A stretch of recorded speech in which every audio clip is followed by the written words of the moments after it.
summer will mark the second anniversary of the riots that devastated the City of London and, via the revolution of social media, travelled north through England as far as Leeds. The hostility between the community and the police was heightened by the shooting of Mark Duggan in Tottenham as he exited a taxi.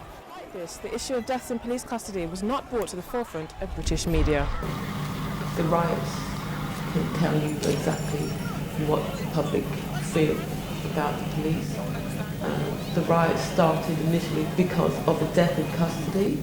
Mark Duggan was shot, and I just think there's been a pot of blood boiling for decades. I think nonetheless the initial hostility was sparked by the way the family of Mark Duggan were treated, and I think that did lead to a serious breakdown in trust.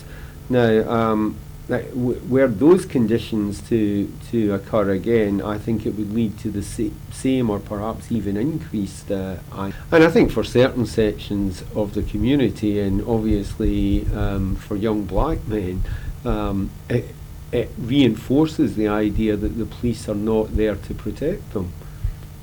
Since 1969, no police officers have been convicted for the deaths that have taken place within their custody. Each year, the United Family and Friends campaign joined together with other campaigners to protest against police and state brutality. I have been attending this march for the past 2 years, and in my opinion, the numbers of relatives seem to grow.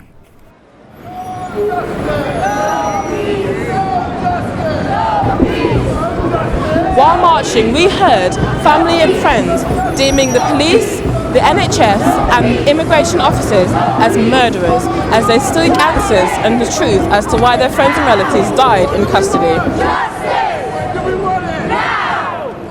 I'm here at Downing Street at the 14th annual UFCC Peaceful Protest and Rally. The friends and family of people who have died in custody have come here today to rally and campaign against these unlawful deaths, and they're just here to seek an answer to why these deaths took place and to seek some justice, as of now, no police officers have been charged with any of these deaths. The exact number of people who have died in police custody is unknown due to a discrepancy with police and IPCC reports. Prison officers! Murderers! The prison officers! Murderers! The NHS! Murderers! Immigration! Murderers! What do we want? Justice! When do we want it? Now! The just cause of amendment! Justice! Justice for all these people on this list! Justice! I'm here at Downing Street, and as you can see, the protesters are here behind me.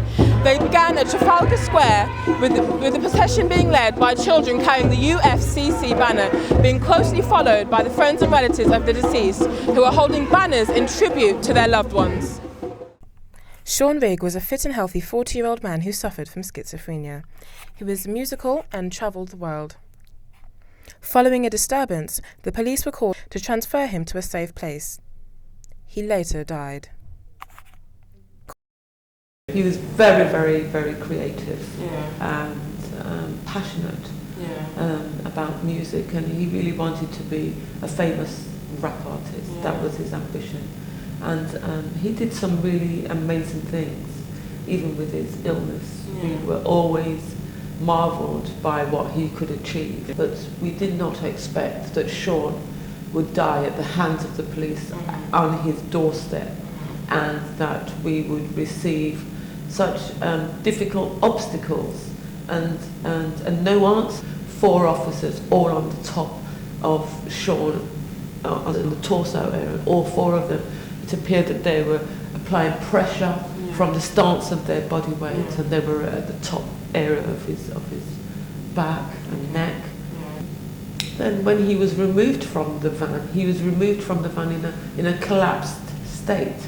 He was heavily assisted by officers carrying him on each shoulder, and then this is captured on CCTV where he's brought into the caged area and he's immediately on the floor, literally dying at their feet, and they only realise, according to them, that in their evidence, that he wasn't breathing when it was just too late. But yet he'd been in the caged area for 20 minutes at the officer's feet. They were directly looking at them. This is captured on CCTV. They should actually use minimum force. There's a limit to how long anyone who's handcuffed should be left face down in a police cell or on a police vehicle. No one should be compressing their lungs by sitting on them or using force on them in those circumstances. That's one factor. And obviously in the case of people who are suffering from mental health problems, then the expectation is that the police will convey them to a place of safety under the I think it's section 136 of the Mental Health Act. That's the expectation of what should happen.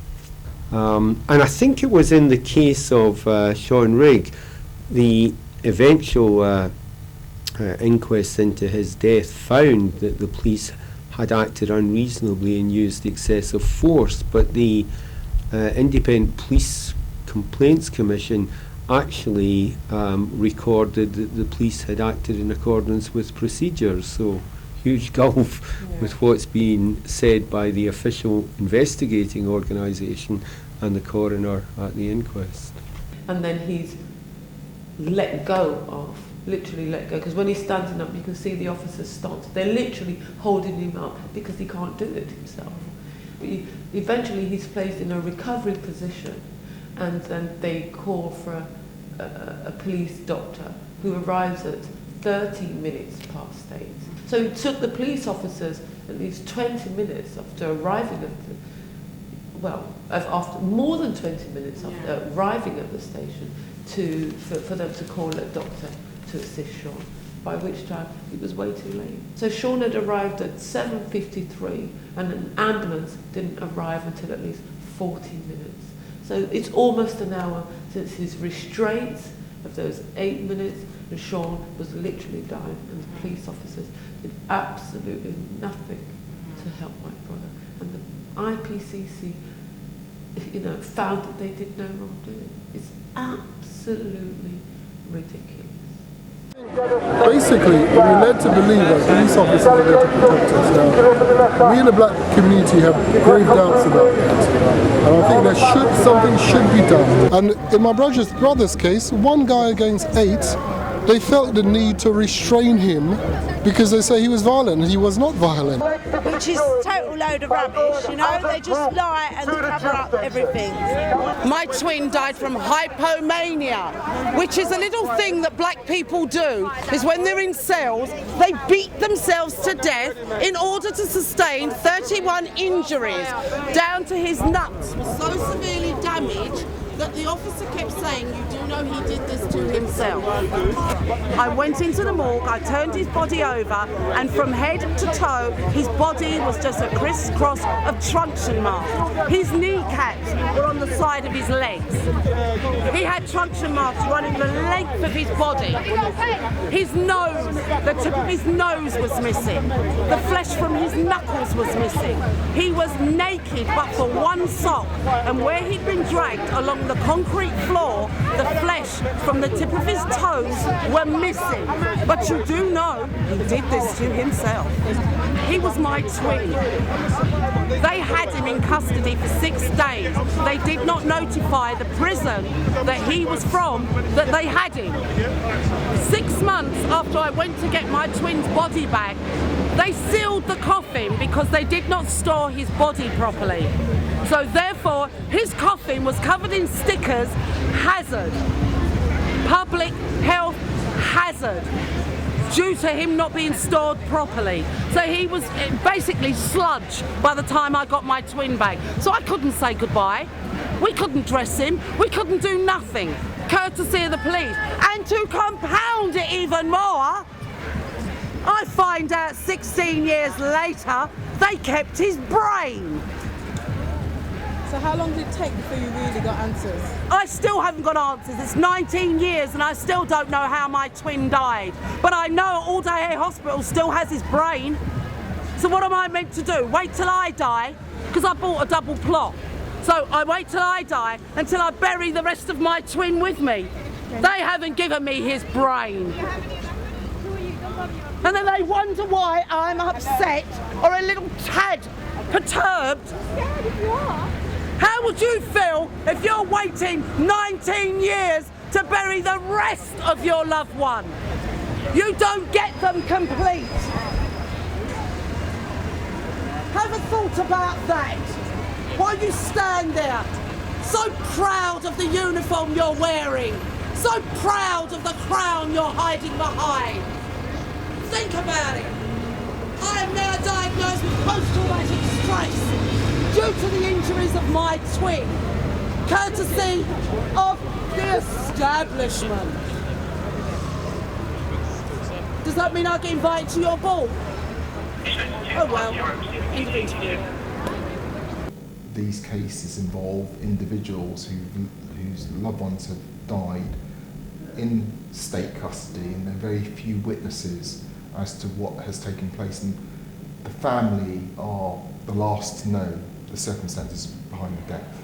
And so it's just unpicking and trying to uncover the facts, what happened. Positional asphyxia, which it basically is restraining somebody on their front, generally with their hands cuffed behind their back, and placing pressure on their back. The mechanics of breathing are interfered with, because when you breathe with your rib cage, it goes in and out in a concertina type motion, and your diaphragm goes in up and down. And when you're applying pressure on the back, you inhibit the physical mechanics of physical mechanism of breathing, and you asphyxiate. And the more you are restrained in that position, you're struggling for breath. So the more you struggle, the more restraint officers use on you, because they think that you're being violent, but you're not being violent because you're being aggressive. The way that the police are investigated, the problems that I've identified in terms of their mindset and training, if those matters continue, I see no reason for there to be a decrease in the number of deaths in custody. Oh, what can I say about Mark? He was funny. Don't forget, I only know the side that I know. Mm-hmm. Other people might say something different, but as far as I'm going to say, he's my little brother, maybe, over 6 foot, but he's still my little brother. Yeah. Big as a bear, still my little brother. Yeah.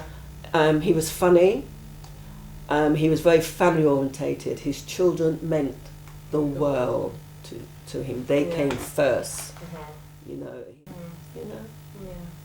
So, and I miss him greatly. Yeah. He was doing something he shouldn't have been doing. Let's okay? But he still had the right of life. He still had, he had the right to live. Yeah. He wasn't a murderer. He wasn't mugging people walking, old age pensioners or rapists or anything like that. His MO is not a killer, and the police knew that. They have a rap sheet on him, and there's nothing of him shooting anyone armed with weapons. So they already knew what his MO was. And anyway, as soon as he pointed it, he was shot. But the rifleman said he had to wait until Mark turned to an angle before he could shoot him, because if he had shot him while he was facing the security guard, if the bullet went through Mark, it would hit the security guard as well. So he had to wait till Mark was at an angle. But it was done so quickly, it's like as soon as he came out, went like this, boom, shot him. And Mark fell back. So would you say that IPCC are fit for purpose or no? Nah. No. What is it? The police investigating the police, for God's sake, please. Yeah. You can't trust them. Families have no confidence in the IPCC at all, as long as they're police officers there, because they complete and utter shoddy investigations. By law, they are independent, but families have not been able to depend on them. They have a duty of care to the public. It's completely immoral. How effective is the IPCC? Pretty ineffective. A number of IPCC investigators are ex-police officers. And so whilst the IPCC The I in IPCC is for independent.